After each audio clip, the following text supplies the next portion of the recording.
忠雄がリストラされてから。かれこれ4ヶ月が過ぎようとしていたその日、忠雄から義雄に連絡があった。借りた10万、まだ返せないけど。今日はおごらせろ。安い店、見つけたんだ。忠雄の声はどこか明るかった。忠雄がどうなるのか。義雄は心配していたが、もしかしたら事態が少し好転したのかもしれない。指定された居酒屋に行ってみると、忠雄はもう来ていた。就職、決まったよ。小さい会社だけどな。と忠雄が言った。義雄は思った。どんな仕事なのだろう。忠雄のことだから。焦って、妙な会社に。引っかかるようなことはないだろうが。嫁さんや子供たちのことを考えれば。忠雄としてはいつまでも無職でいるわけにはいかない。義雄は少し心配だった。とりあえず。よかったじゃないか、おめでとう。と義雄は言った。心配かけたな、と忠雄が言う。確かに、義雄は心配した。これまで義雄が、忠雄の心配をする、ということは、あまりない。心配をかけるのは、いつも義雄の方だった。たまには、いいさ、と義雄は言った。忠雄が言った。まずいことになったと思ってたんだ。再就職って言っても簡単じゃない。仕事はなかなかないし。あっても労働条件の過酷なブラック企業だったり。でもそれを嫌だと言えば贅沢言うなってことになっちまう。今の世の中じゃ求職者は弱い立場だよ。しかし昔一緒に仕事をした取引先の社長から連絡があったのだそうだ。リストラされたんだって。もしあんたがうちに来てみる気があるなら考えてみてもいいよ。近いうちにちょっと会わないか。忠雄にはこれまで仕事をしてきて培った人脈があった。リストラに会う前、あの社長とは2ヶ月一緒に仕事をした。朝早くから夜遅くまで。毎日一緒にいて。休日もほとんどなかったよ。でもあの時、必死になっておいてよかった。そして忠雄は、自分がリストラされたことを、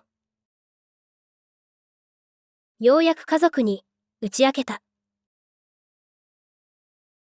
子供の将来のこともあるし、嫁は自分も働くって言ってる。まあ、なんとかやってくさ。と、忠雄は言った。自分には手の届かないはずの兄が、こんなに苦しんだ。しかしそれが現実なのだ。何が起きるかわからない。忠雄にも、そして義雄にも。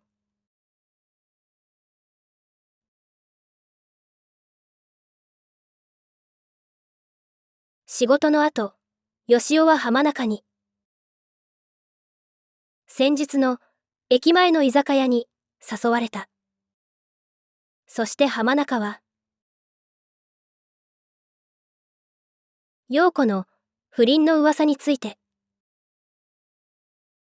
知っていることを義雄に話してくれた。新橋の支店で、陽子に何があったのか。そしてなんであんな噂が立ったのか。義雄はそれをずっと知りたいと思っていた。浜中がすべてを知っているわけではないが、義雄の勝手な想像より、浜中の意見の方が、ずっと真実に近いかもしれない。浜中が言った。根岸の相手の男は、高田ってやつだ。知ってるんですか？いいやつだったがな。新橋の支店に行かされて。あいつも変わっちまった。新橋支店は過酷な職場だった。規模も大きいし、上層部からの要求も厳しい。部下には一筋縄ではいかない。古参の者たちが何人もいる。大きな職場だし、栄転には違いないが、あそこの支店長になりたがるやつは、いなかったよ。新橋で何があったのかは、わからないが、あいつが、そろそろ限界だっていう噂は、俺も聞いたことがある。もし高田がまともだったら、部下の女に手を出したりは、しなかったよ。高田と陽子の関係、それは、どういうものだったのだろう。そして陽子は、それを、どう感じていたのだろう。よしおには想像がつかない。浜中は言った。きっと、恋とか愛とか。そんなんじゃない。同情、義兄心。誰かを見捨てられないという思い。それが男と女の関係になってしまうことだってある。後になってよく考えてみれば、おかしなことをやっている。でも、その時は気がつけない。状況によっては、人間っていうのは無力なんだ。そしてそれを周囲にいた誰かが、陽子を攻撃する材料として使ったのだ。浜中が言った。俺たちの知らない女の世界があるのさ。まあ、男の世界も結構ひどいがな。陽子のことを思った。よしおの頭の中の陽子はいつも笑顔だった。浜中が言った。結局、根岸は自分の間違いに気づいたのさ。そしてもう一度やり直したいと思ったんじゃないか。やり直したいって、とよしおが聞いた。普通に恋をして、結婚して、子供も作って、そんなところか。まあ、俺にはわからんが。浜中が接客係に手を挙げて、焼酎をもう一杯注文する。ところで、根岸とはどうなってる？と浜中が聞いた。よしおと陽子は相変わらずだった。時々一緒に食事をしたり、たまには休日に、バイクでツーリングに行ったり。しかし、それ以上のことは何もない。キスをしたのも、あの時、一回きりだ。浜中が言った。結婚してくれって。言えば、いいじゃないか。よしおは、結婚について考えると、自信がない。よしおには、相変わらず。自分が、これからも、この社会で、無事に、やっていけるという、自信がない。例えばもし、自分が、忠雄のように、リストラにあったら、自分には、再就職先を、見つけることは、できないかもしれない。そしてもし、その時、陽子と一緒にいたら、陽子はどうなるのだろう。そして自分はどうなるのだろう。浜中が言った。今日までは、なんとか。やってこれたじゃないか。お前、なんで俺が。お前の女の話なんかに。付き合ってやってるのか、わかるか？もしお前に、根岸がくっつけば。お前も少しは、使えるやつになると。思うからだ。俺だってお前を。少しは、当てにしてるんだぞ。浜中のその言葉が、よしおには嬉しかった。浜中が言った。確かに、保証はできない。こんな世の中だし。人生、何が起こるかわからないし。そんなことは、誰にもわからない。神様だけが、ご存知さ。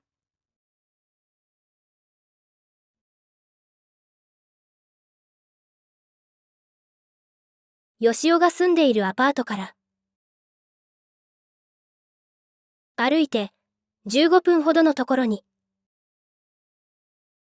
神社があって。会社の帰りに。よしおはそこに、立ち寄った。よしおは、最近よく、その場所を訪れる。賽銭箱に、100円玉を収めると。二礼二拍手をして、よしおは祈った。どうか、お助けください。その後再び、一礼して。よしおは、その場を後にした。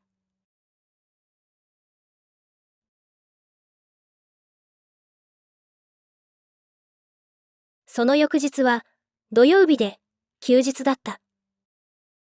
よしおはこれまで、その日のために、あれこれ考えた。場所は、どこがいいだろう。陽子との話を。周囲に、聞かれない場所。でも、他人の姿が、少しは見えた方が、いいような気がする。それなら、室内ではなく、屋外の方が、いいかもしれない。それと、はじめよしおは、指輪が必要だと、思っていた。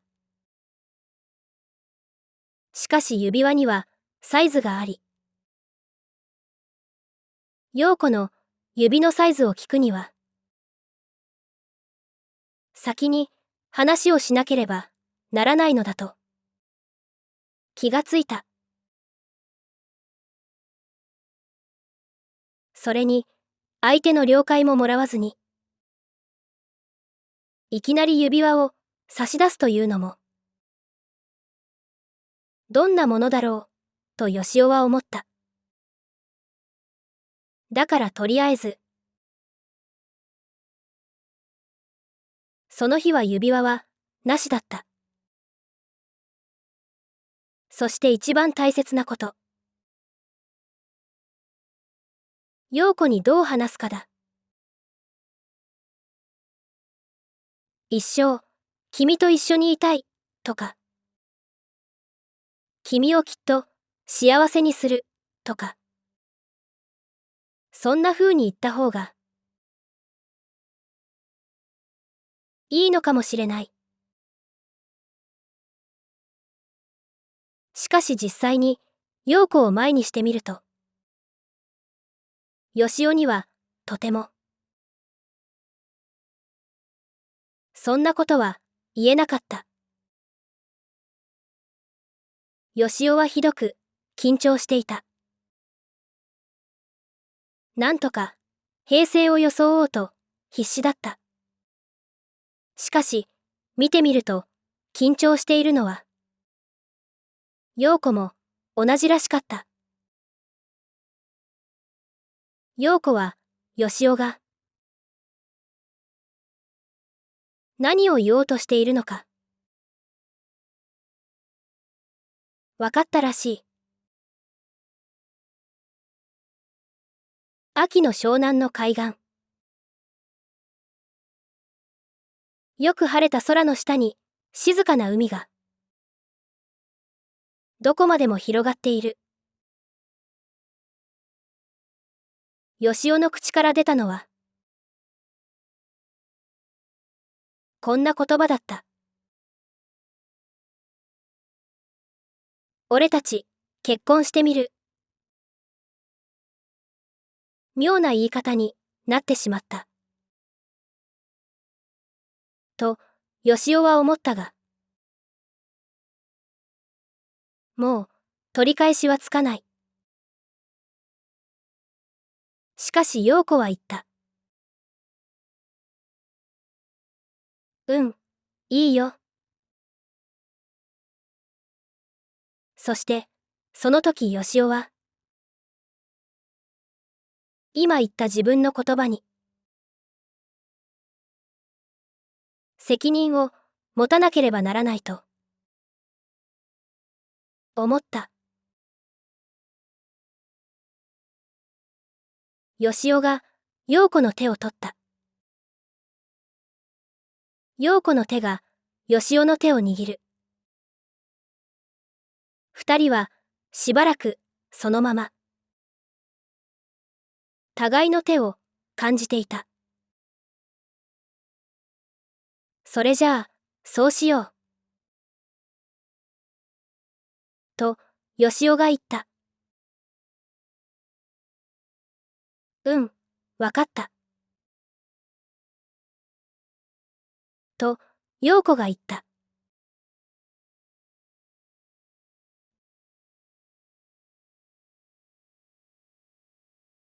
それから、忙しくなった。お互いの両親に、挨拶。新居を、どうするかの話し合い。結婚式の準備。新婚旅行の計画。合間に二人で。